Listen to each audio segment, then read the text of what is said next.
వికలాంగులతో పాటు వితంతువులు, వృద్ధులు, ఒంటరి మహిళల పెన్షన్లు పెంచాలని డిమాండ్ చేస్తూ కాటారం ఎంఆర్పీఎస్ మండల అధ్యక్షులు మంతెన చిరంజీవి మాదిగ ఆధ్వర్యంలో జయశంకర్ భూపాలపల్లి జిల్లా కాటారం మండల కేంద్రంలోని తహసీల్దార్ కార్యాలయాన్ని ముట్టడించారు.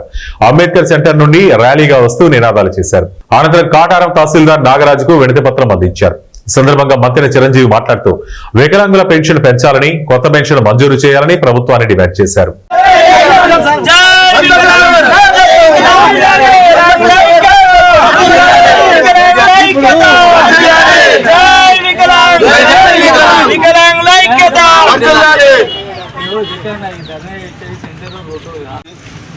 ఇలా ఒంటరి మహిళలందరికీ ధన్యవాదాలు చెప్పుకుంటూ, అలాగే ఆంధ్రలో 6,000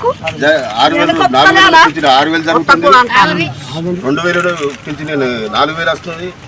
అదే తెలంగాణ రాష్ట్రం కూడా రేవంత్ రెడ్డి ప్రభుత్వానికి డిమాండ్ చేస్తూ వికలాంగులందరినీ ఆదుకోవాలని ఈ ముట్టడి చేయడం జరిగింది. అయ్యా రేవంత్ రెడ్డి గారు, ఇకైనా వికలాంగుల దోశ ఆలోచించి కొంచెం కనకరించి వాళ్ళ మీద దయ చూపెట్టి వెంటనే విడుదల చేయాలని కాటారం మండలం ఎంఆర్పీఎస్ మంత్రి చిరంజీవి మాదిగా డిమాండ్ చేస్తూ, ప్రతి ఒక్కరికి ఇవాళ పనికి పోలేని పరిస్థితులు ఉంటారు. హాస్పిటల్ ఇబ్బంది, పైసలు లేక చాలా ఇబ్బందులు పడతారు. కాబట్టి వాళ్ళందరికీ తక్షణమే 6,000 రూపాయల పెంచిని, 4,000 రూపాయల పెంచి, 2,000 పెంచిని వెంబడే వాళ్ళకు ఇవ్వాలని జనాలు.